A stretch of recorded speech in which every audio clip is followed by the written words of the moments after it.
Boa noite. Boa noite, obrigado por estarem aqui. Queria agradecer em nome da Folha, em nome da Livraria da Vila, da Editora Planeta.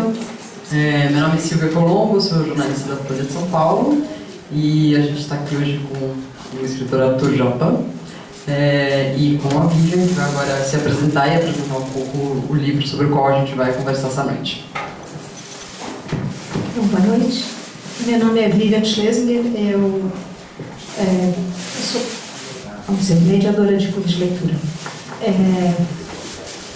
Então, eu estou com muito prazer aqui apresentar o Arthur Japan, que é um autor extremamente conhecido no exterior e, por sorte, agora nós vamos começar a conhecê-lo mais aqui no Brasil. Eu vou fazer uma bem curta apresentação a respeito da obra dele e, em seguida, a gente vai se alternar com algumas perguntas. As perguntas vão ser feitas em português, a Paula vai traduzir para o Arthur e ele vai responder, ela vai traduzir e assim a gente vai prosseguir. Então, o Arthur nasceu na Holanda, como a maioria já sabe, só que não sei se todo mundo já sabe que ele é ator. Ele foi para uma escola de artes de infantil, vamos dizer assim, desde acho que dos 12 anos. Ele é autor de contos, romances, 9 romances. I'm checking all of this. I'm going to check. Contos, sim. Romances, yes. 9, yes. Librettos en peces, ja, klopt ook. I think it's all there. Yeah. Oh, okay. But cantor lírico, I don't know. But you did sing. I'm not so sure. You did sing. I did sing a solo at the opera, but I don't sing anymore. E, bom, além do mais, eu vi que ele ilustrou um livro. Seria até bacana poder ter acesso a essas ilustrações, mas elas não estavam disponíveis. E também compositor, gravou, tem músicas dele gravadas em CD. Aqui, só para vocês terem uma ideia, eu não vou pagar o mico de ler esses nomes em holandês. Esses são os livros de contos, os romances e os relatos de viagem, só para a gente ter uma ideia do tamanho da obra. Mas ela não se resume a isso. Aqui são as capas. E quando a gente vê as capas, mesmo sem saber holandês, eu acho que dá vontade de ler todos, né? Alguns foram traduzidos para inglês e agora nós tivemos este traduzido para português. Tem mais um traduzido, mas este realmente está muito bem traduzido. E aqui estão também alguns filmes, roteiros de filme, roteiros para televisão e, como eu falei, CDs, nos quais as músicas são cantadas por outra pessoa. E então, do you need that translated? So far I got it.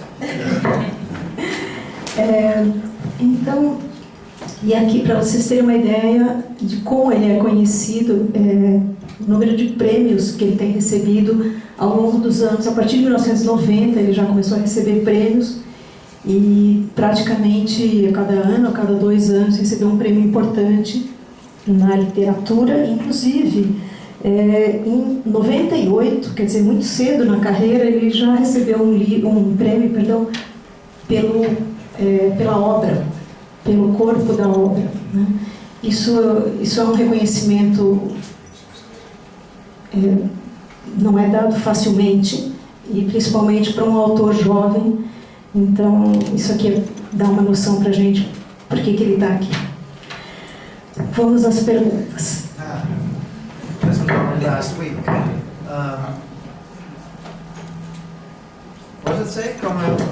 How did you continue? Yeah. Actually, I don't exactly remember how. I don't exactly remember how. But in our house, Brazil is very present. Excuse me. Thank you. Brazil is very present in our house because of my partner Benjamin Moser. It's every day where we talk about Brazil. We hear Brazilian music.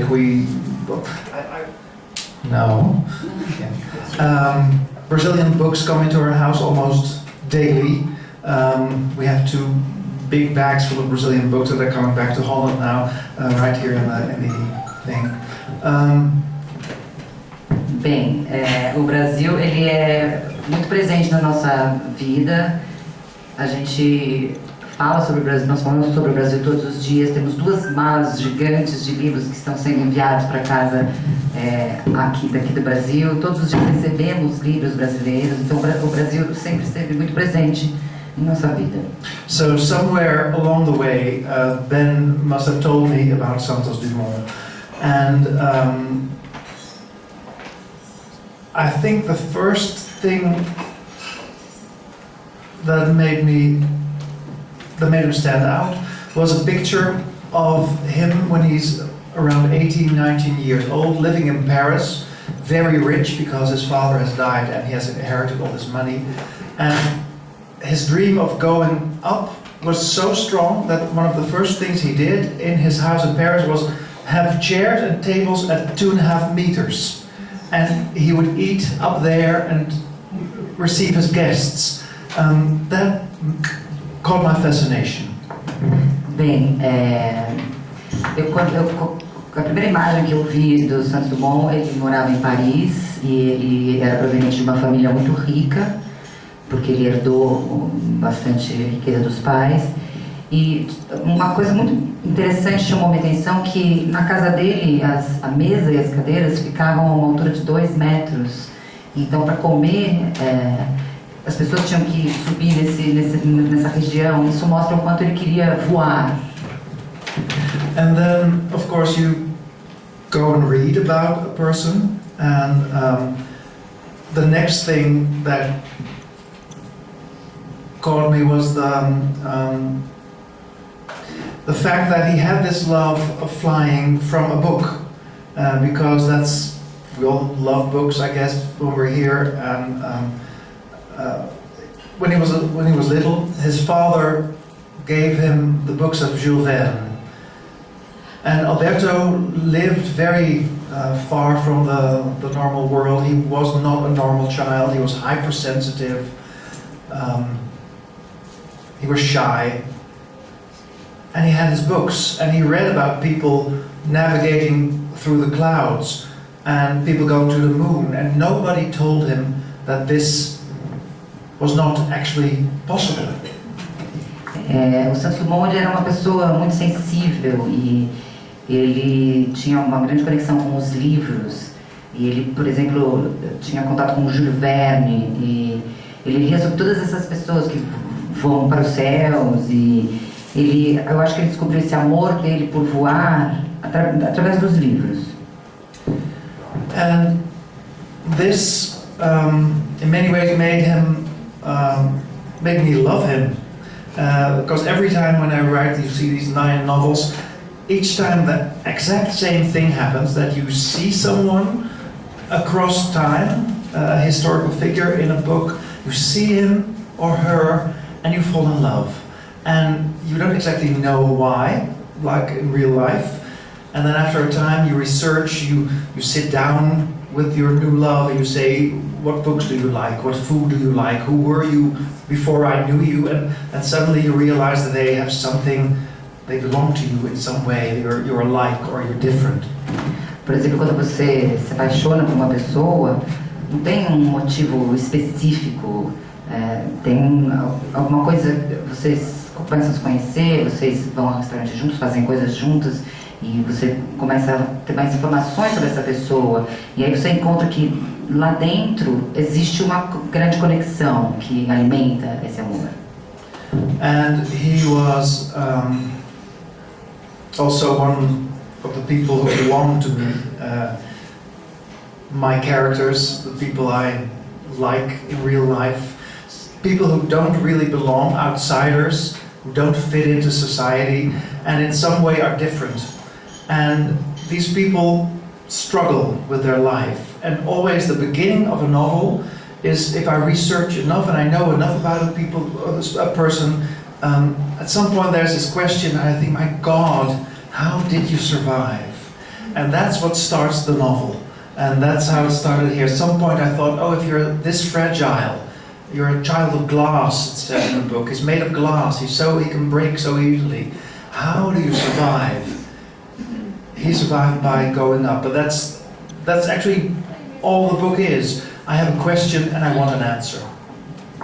Então, o livro é mais ou menos essa questão de que eu tenho uma pergunta e eu respondo essa pergunta. No livro eu menciono que ele era uma criança de vidro, uma criança muito frágil, e sempre me questiono como essas pessoas conseguem sobreviver no mundo sendo tão sensíveis.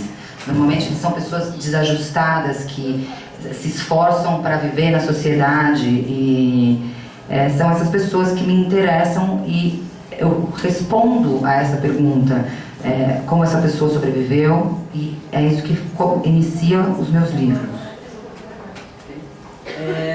Eu gostaria de perguntar sobre o coração do Santos Dumont. A maioria dos brasileiros não sabe, eu creio que a maioria dos brasileiros não sabe que o coração do Santos Dumont não está enterrado junto com o Santos Dumont. E esse é o primeiro capítulo do livro do Arthur, que é escrito inclusive num ritmo de suspense, como se fosse um thriller, né? Como que o legista separou o coração do corpo e por quê. E o coração retorna em vários momentos como uma referência importante. Santos Dumont tem um coração muito grande, e isso tem a ver, você conta com o modo como ele sentia o mundo e suas relações.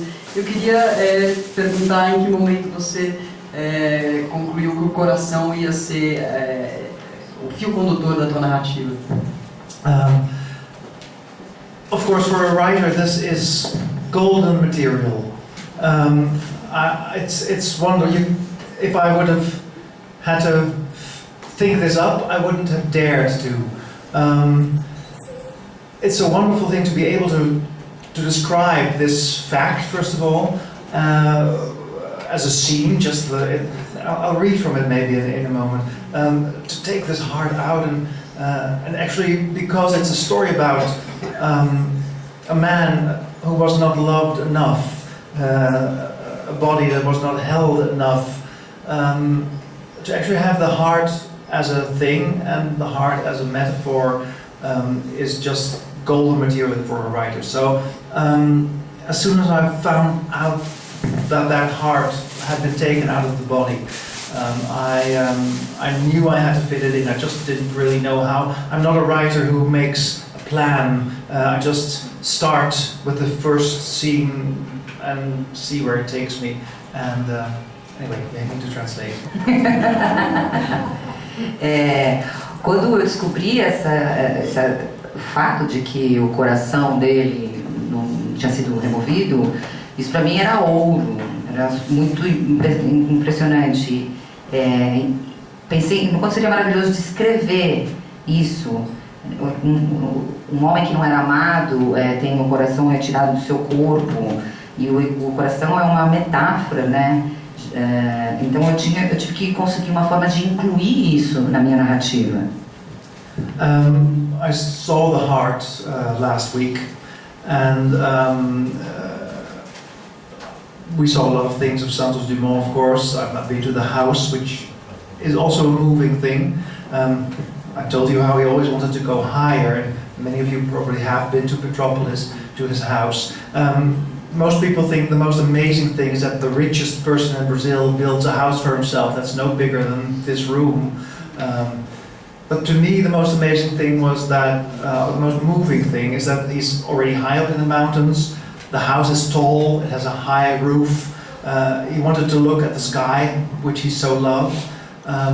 But still on the roof he built steps up to a platform so he could be even higher. Always this dream of finding the highest place. Anyway, we need to translate. I'll get back to the heart. E eu vi o coração a semana passada. Eu visitei a casa dele em Petrópolis, se alguém já visitou, pode ter percebido o tanto que ela é sensível e tocante. Ele era uma pessoa extremamente rica e a casa dele era bastante pequena, mais ou menos o tamanho dessa sala, digamos, mas o pé direito era alto, ela é localizada numa região alta de montanhas, então tudo direcionado para o alto, para uma pessoa que quer estar lá nas alturas. Now, when you fall in love with someone, everything that reminds you of this person you love means a lot to you. So if you have an old sweater, you smell the smell. And it's the same with people you write about. So when I go to an exhibition, like in the Museu Amanhã, these months, there's an exhibition about him. Not very big, but anything I see, I go, to me, it means a lot. But the thing that meant the most, there are two times I was most moved. That was seeing the heart, much more moved than when you're at the grave. Somehow the heart means an extra something. As the doctor who took it out, Dr. Haberfield, also thought. And the other thing was today, when I was shown a piece of paper that at the end of his life, someone came up to him to ask his autograph, and he drew 3 of his most important inventions: the balloon and the 2 aeroplanes. And under that he wrote, "My family." And that moved me so, because it shows his genius, his inventions, and also his loneliness. Bem, quando você se apaixona por uma pessoa, tudo te lembra essa pessoa.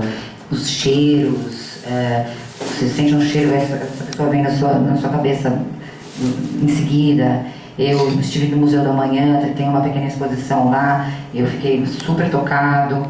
E tem 2 momentos importantes que me fazem se sentir muito emocionado.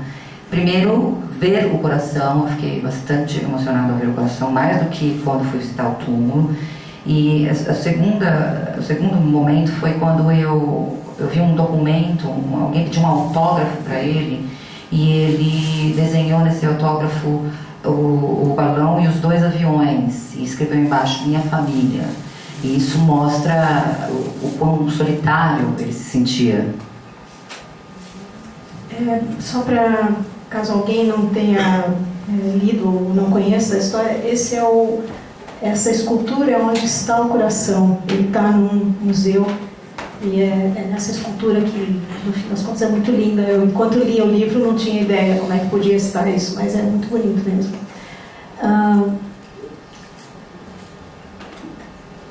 I think you can probably understand that. What's the most important thing about Santos Dumont? To me, he's a hero because of 2 things. Has been important to all of us because he invented the airplane, and if he technically might not have been the first, which we don't really know, he still was the man who was the motor behind it, the driving force. He risked his life every day. Many other people exploded in the air, crashed to the ground. He fell many times. Sometimes for hours he hung upside down from a roof, and they rescued him, and the same night he went back to the drawing board so he could make a better balloon, so he could go up again the next day. Bem, ele foi um herói por 2 aspectos. Em primeiro lugar, ele inventou o avião. Tecnicamente pode não ter sido o primeiro, mas ele foi a força motriz dessa invenção. Em segundo lugar, ele se arriscava. Todos os dias ele ia lá fazer um voo, as pessoas morriam, né, fazendo esses experimentos, mas ele ia lá, caía, de noite ia lá para a lousa e ficava lá desenhando para melhorar os seus projetos. But there's a second reason why he's a hero to me, and that's the most important thing to me, is that he was this outcast in a way. Yes, he was rich. Yes, he lived on the Champs-Élysées. He went out to dine at Maxim's and he had all these fancy friends. But he was a lonely person, a loner. He felt shy. He had this enormous capacity for feeling what other people were feeling. And that sometimes hurt when you know what everybody's thinking. You cannot go out in society. So he was this loner who had to go up. And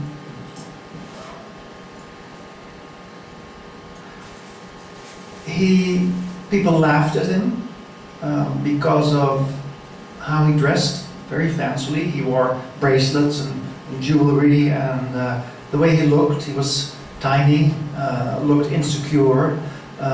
He was very effeminate. People laughed at him, and he said, I know what they say about me. I know what they think, but when I'm above the clouds, I don't hear them anymore. And that to me is a hero. Bem, outro motivo pelo qual eu acho que ele é um herói é porque ele era uma pessoa que não se encaixava na sociedade. Apesar de ser muito rico, de frequentar lugares muito famosos de Paris, ele era solitário, tímido. Ele tinha uma grande sensibilidade para perceber o que as pessoas sentiam dele. E então ele dizia que quando ele estava no alto, nas nuvens, ele se sentia bem, porque ele não tinha essa sensação. Então, ele era um excêntrico para a sociedade, vestia joias, e essa característica dele é muito sensível, é muito tocante. So what he did was fly above the people. And that doesn't mean he's separate from them. Because people, when they heard his little motor coming, Paris loved him. It was spectacular to see. So when they heard the little motor, people ran up to the roof to wave at him. And he would have this huge white handkerchief. So, because sometimes he was up 200, 300, 400 meters. So they could see him, big white handkerchief, and he'd wave back to Paris. And this was his way to be one with people, to mean something to other people. And this is a strange thing that I recognize as a writer. I tell people sometimes how I tell them more or less the same things that I tell you now about Santos Dumont, how I cannot be in a restaurant with people, too many people confuse me, how I can sense what people are feeling, how I'm shy. And someone in the audience said, but how can you say that? Because you stand there so confidently and you talk to us. And someone else said, yes, but he's alone up there. And that's exactly how Santos Dumont felt about Paris. And I think that's the answer to the question. Was to you the most important thing about Santos Dumont is that he found his way to mean something to others. Bem, então essa solução de voar acima das pessoas foi uma forma de conseguir lidar com a vida. Mas Paris amava, quando ouvia o barulhinho do motor, todo mundo subia para ver. E ele tinha um lenço gigante que ele usava para acenar para as pessoas.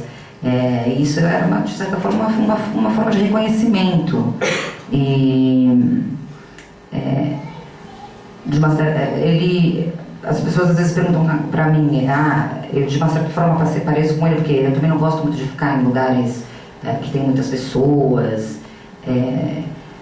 mas eu acho que voar foi a forma que ele conseguiu encontrar para conseguir se relacionar e ser descoberto e valorizado como pessoa.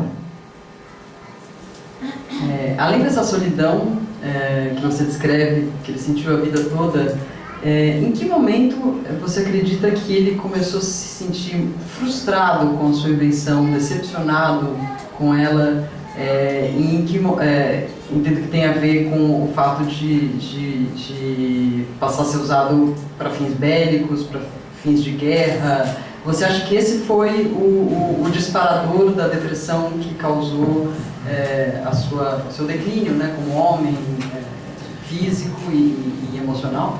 What happened to him, you say? Yeah? What happened to him when well, he had this dream with flying. His idea was that we all would have either a balloon in the beginning or later an airplane. And he really propagated this. He really wanted us all to start building our own little balloon, which we could have in our house the way he had. At some point he had outside of his the first floor of his house, there was this little balloon always tied up, and he just got in and he navigated over the boulevards of Paris to where he wanted to be. He wanted us all to have that, and the idea behind it was that if we could just go to our neighbors, just go to our neighboring countries and show ourselves, show that we're nothing to be afraid of, and we could see that they too are just exactly the same people as we are, then that will bring world peace. Ele tinha esse sonho de voar e ele pensava, por exemplo, que todos deveriam ter um balão, todos deviam ir lá construir, trabalhar na sua construção e cada um ter um balão estacionado ali na sua casa para depois poder navegar por Paris e também navegar para conseguir ter contato com o seu vizinho, com o seu país vizinho, ir lá se mostrar, falar, olha, eu não sou uma ameaça, nós todos estamos aqui, podemos todos nos relacionar bem. And of course, this did not happen. The First World War was coming, and he understood that his invention would be used to kill people. And he went to see several heads of state of Europe to plead with them to please don't use this aeroplane for bombing. And of course they did. And from that moment on, he didn't want to have anything to do with flying anymore. He was still obsessed with motion. He got so upset that he had to go to a sanatorium in St. Moritz in Switzerland. And there he saw people skiing down the mountain, and he made an invention which made people be able to ski upwards, which actually worked. Bem, e aí veio a Primeira Guerra e ele percebeu que a invenção dele ia ser usada para matar pessoas. Ele visitou vários líderes de países e falou, olha, por favor, não usem a minha invenção para esses fins. E ele ficou muito desapontado, e isso trouxe, assim, foi muito ruim para ele. Então ele se internou num sanatório, mas ele sempre foi muito obcecado pelo movimento. E lá ele construiu uma máquina para ajudar os esquiadores a subirem a montanha mais rapidamente. But he destroyed his drawings and the models for his planes. So flying was over for him, but motion always remained. Always kept his interest. But the depression set in after that, and the series of events which are in the book, which make that depression heavier. And then at some point during the dictatorship of Getúlio, he sees planes. He's at the sea in Guarujá, and he sees planes bombing the city, and then he goes back to his hotel and he hangs himself.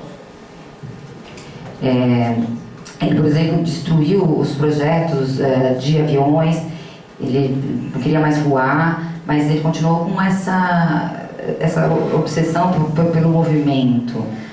Mas ele entrou em depressão, e durante a ditadura do Getúlio, quando ele morava no Guarujá, quando ele viu aviões indo bombardear a cidade, foi, digamos, o fim para ele, e aí ele se enforcou. And this is where the book begins, strangely enough, and the whole story of the heart, and through the heart we learn about the things that did go right in his life, and the people he did mean a lot to, because that's always what I'm looking for. Even if you kill yourself, there must have been moments in your life where you meant something to someone. E o livro começa aí, e a gente aprende a história do coração.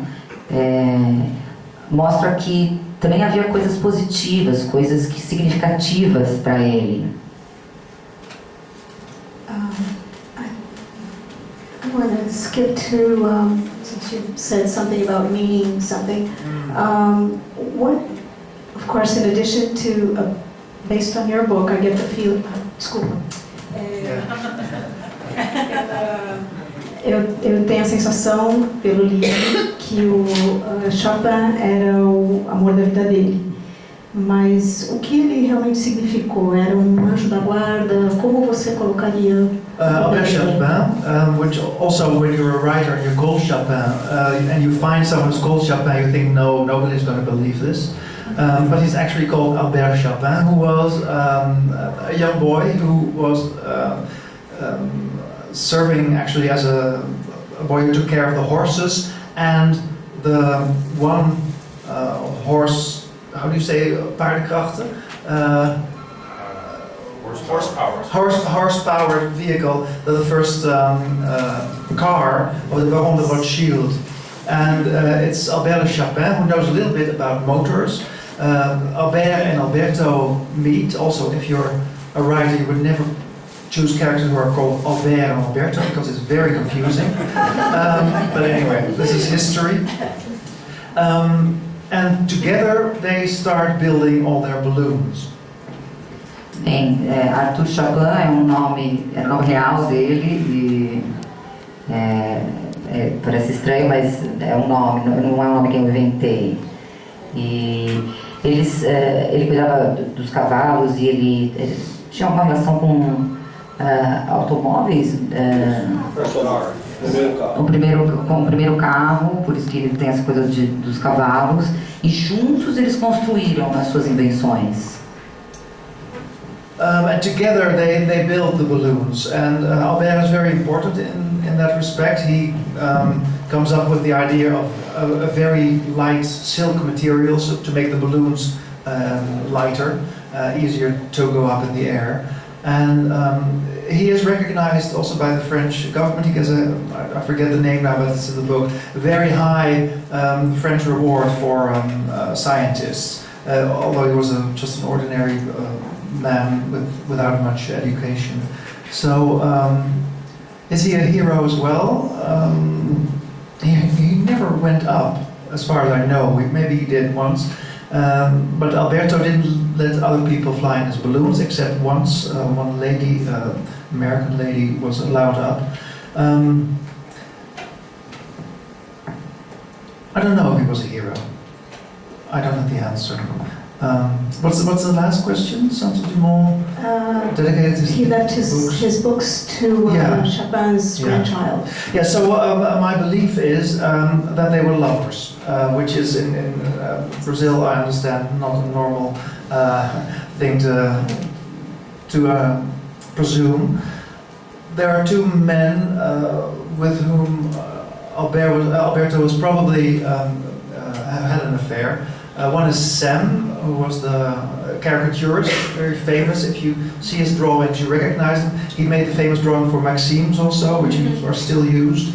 And when Alberto and Sam went out in Paris, they dressed exactly the same, in strange high collars and spats and everything.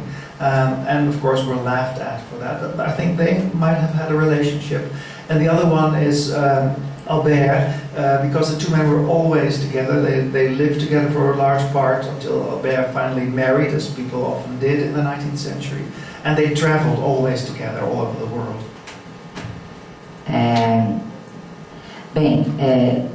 Juntos o Albert e o Santos Dumont construíram um balão. O Albert, por exemplo, construiu um material, uma seda mais leve, para tornar o balão mais leve. Ele foi reconhecido pelo governo francês por suas criações, apesar de ser um homem simples, de pouca educação. Ele não voava nos balões que criava. Parece que ele deixou uma americana voar uma vez. E aí tem essa pergunta a respeito do Santos Dumont ter deixado as suas obras para o neto do... Os livros que ele tinha, não os livros que ele escreveu. Para os netos do Chopin. E o Arthur crê que eles eram amantes e que o Santos Dumont teve 2 amantes, né? O Sam, que era um caricaturista, que inclusive fez um desenho de Maxim, que nós vemos por aí até hoje. Eles saíam juntos, eles se vestiam iguais, e também o Albert. Minha pergunta sobre os livros, na verdade, não é exatamente isso, era ao deixar, ou quando você coloca no livro que ele deixou os livros para o neto, eu não sei se isso é ficcional ou real, você queria dizer que ele considerou isto como a herança dele? Isto era uma herança mais importante naquela altura do que os aviões?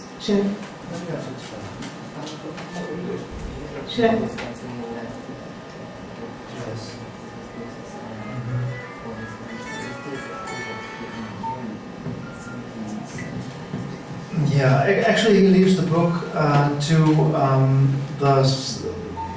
Albert Chapin's grandson, hoping perhaps that the boy will take up the thing. I don't know, I think this is part of not having a family or having a family of machines. Might have been his way to pass on something, but we don't really know. Yeah. Bem, o fato dele ter deixado os livros para o neto do Chopin, eu acho que tem a ver com o fato de que ele não tinha família, de que a família dele eram umas máquinas, então uma forma de deixar um legado, de passar o seu legado. Essa não é a primeira vez que você escolhe um personagem, um momento histórico para escrever um romance. Eu gostaria de saber quais são os seus limites, as suas fronteiras. Uma vez que você tem a documentação na mão, qual é o seu comprometimento com a verdade e aonde entra a ficção? That's a very difficult question because the very first book was about 2 African princes who were given as a present to the Dutch king. Real people that I fell in love with the same way I did with Alberto Santos Dumont. And I was very careful, and I hardly dared to begin fictionalize those lives. Actually, I thought I had to stick to the facts. But somehow, if you do this for many years, there's always things you cannot find. And when you come to one of these empty spaces in history, and you've done your research well, there somehow is a voice inside of you of the character who says, well, I did this or that, or it happened this way.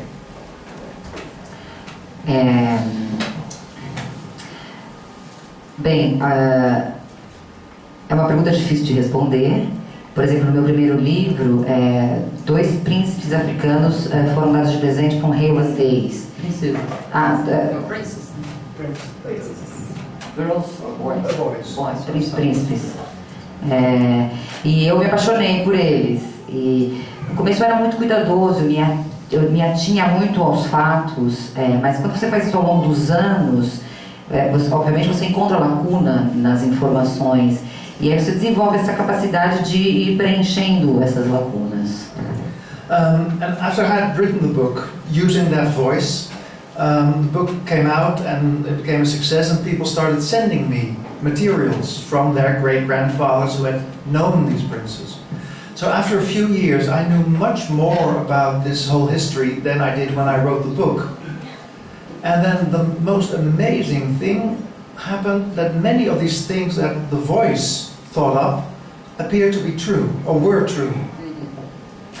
Bem, então essa voz que eu usei para preencher as lacunas estava ali. Depois que eu escrevi o livro, ele foi publicado, as pessoas começaram a me enviar cartas com informações a respeito desses 2 príncipes, e de alguma forma essa voz era um pouco fidedigna, ela era real, tinham a ver com a realidade, se conectavam com a realidade. And some of these things you could just have guessed, but there were other things that were impossible to think up, like entire characters and entire scenes that I just imagined, and they really had happened. And ever since that moment, I dare to trust that voice. And I have learned that it is possible to think up, to make up the truth. So actually, the right answer is everything is true, also the things I make up. Você pode, é possível de adivinhar algumas coisas, e eu ousei ouvir essa voz, e eu percebi que com essa voz é possível criar verdade, e que essa verdade ela pode realmente existir. And I talked about this love affair, and it's like when you're in love with someone, you have an image of who they are. It's not necessarily true. And someone once asked me about these two princes of my first book. What if they're sitting on a cloud? In Santos Dumont's case, this may be true. Sitting on a cloud, looking down on you and reading over your shoulder. Would they say, "That's exactly my life"?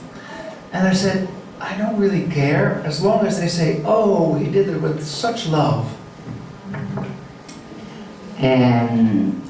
Quando eu falo desse amor que me move, né, para escrever, por exemplo, tem essa imagem dos príncipes sentados ali nas nuvens, que não é real. Talvez no caso do Santos Dumont fosse real, mas são esses aspectos super sensíveis que me inspiram a escrever. Eu tenho uma pergunta, na verdade, sobre a pesquisa. Como foi fazer essa pesquisa aqui no Brasil? A informação existia? Você teve dificuldade para achar informação? Como é que foi isso? How I got the information? Yes. In Brazil. The research, how the research went. There is an enormous amount of material about him. There are many books have been written, books have been written, and some of them good. We got materials sent from our bookseller who gave us his own book, so Ben spent many nights explaining, translating what was there. And today, what I didn't have when I wrote my first book, we have internet. And almost all archives you want to go into, you can enter after doing a few things. So it was quite easy to get to know what I need to know. Em primeiro lugar, tem bastante material a respeito disso. Há muitos livros, alguns deles muito bons. Muito material foi enviado a nós. O Ben traduzia para mim, passava noites traduzindo para mim coisas que eram importantes. E algo que eu não tinha quando publiquei meu primeiro livro é a internet. Então hoje nós temos acesso a quase todo o arquivo possível. Então foi relativamente bastante fácil realizar a pesquisa das informações. Ontem nós conversávamos com um jornalista conhecido, amigo nosso, e ele dizia que havia entrevistado um pesquisador americano alguns anos atrás, ou muitos anos atrás, que havia vindo ao Brasil para estudar a possibilidade de que Santos Dumont fosse gay. Era a tese do livro dele. E que ele recebeu muita resistência logo depois que saiu a primeira matéria no jornal, ele acabou desistindo do projeto. Eu gostaria de saber se você recebeu esse mesmo tipo de resistência por parte das pessoas que você entrevistou aqui. No, because I never meant to write about someone who's gay. I really am not interested in that at all. I'm interested in how you survive your life. And this gay thing is just, I hardly noticed. Maybe you should translate that. Não, porque eu não tinha intenção de escrever um livro sobre uma pessoa gay. A minha intenção era escrever um livro sobre essa pessoa, e o fato de ser gay não é uma coisa assim tão valorizada, digamos, tão importante. So I didn't really think about it at all until the book was translated into Portuguese, and the journalists started calling and all had the same question, saying, "We all know he was gay." I think you even said that to me at some point through the phone. We all know, but it's never mentioned. And I'm glad I can mention it. although I shouldn't have to in a way, because it's nothing special. And so I'm in a way surprised by people even thinking about it. We were talking to someone today and talked to him before. Some people say, well, we know he wasn't into women, but he probably was asexual, which is somehow easier to imagine than someone being homosexual. So that's when you are homosexual, that's a rather shocking idea. Which makes me super gay today, because then it's important to make a statement, although I just don't really know how, because to me personally, luckily, it is of no interest, but somehow so I don't really know what tone to use in Brazil. I'm talking far too long. Go.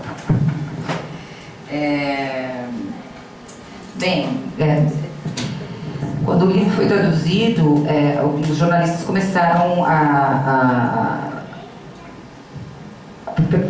entrar em contato, e aí eles falavam que sabiam que ela era gay, mas para mim o fato de ser gay não é nada especial, isso não importa, e eu me surpreendi muito com esse pensamento, e muitas vezes as pessoas viram e falam, não, é melhor então pensar que ele é assexuado. Oi? Não, que ele é assexuado. As pessoas para elas é mais fácil pensar isso do que pensar que ele é gay. Então, por exemplo, hoje eu estou dizendo que eu sou super gay, porque para mim isso realmente não é uma coisa que importe tanto. We were in Paraty, and the featured poetess was Ana Cristina, is her name, right? And there was this whole big thing, and films were shown before every event, and she had her own event, and nowhere ever was it mentioned that she was a lesbian, which is actually exactly how it should be, because it shouldn't matter, until the fact that someone asked why wasn't it mentioned, and they were said, well, her family was in the audience, which means that being gay or being a lesbian is something so vile, so dirty, that it cannot be said in front of her mother. And that is where it becomes really bad, because that means that I and everyone who's gay is obviously so, in that audience, is so suspect, or as if it were a murderer. And that's where it becomes bad. Not mentioning it because it's no issue, that's fine. But not mentioning it because it's too bad to be mentioned, that is really, really serious, and that's not of this day and age, really is not. And the strange thing is, when I look in the streets or in the bookshops, I see men holding hands, women holding hands. It's not really an issue, so why not just say the word? Lá na Flip, em Paraty, nós tivemos a presença da Ana Cristina e nunca ninguém mencionou que ela era lésbica, e eu achei isso completamente normal. E aí, até o momento que perguntaram, mas por que ninguém mencionou que ela é lésbica? E aí a resposta foi que é porque a família dela estava na plateia. E aí fica estranho, aí você tratar uma pessoa como homossexual como se fosse um suspeito, um criminoso, aí fica ruim. Não mencionar porque é estranho é o que fica ruim, que é o que é ruim. I don't know what that was, but I'm keeping an eye on you.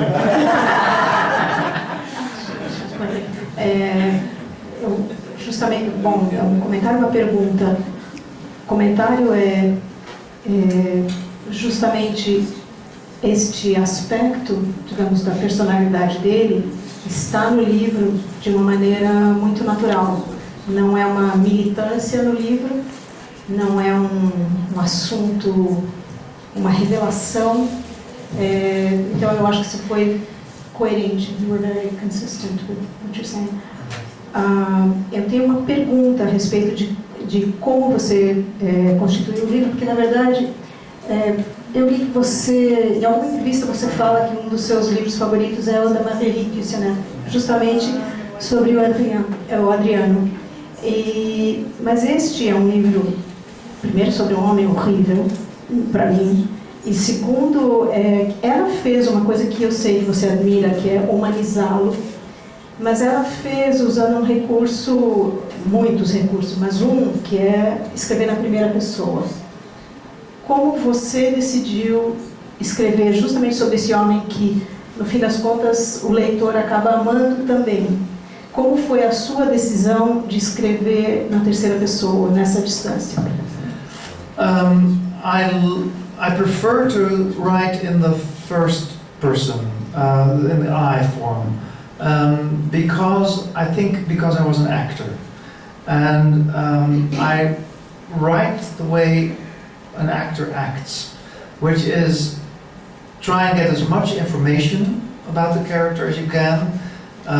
Use your own emotions and your own experiences, put them all together, and then just close your eyes in a way and imagine what would I have done if I had been in that situation.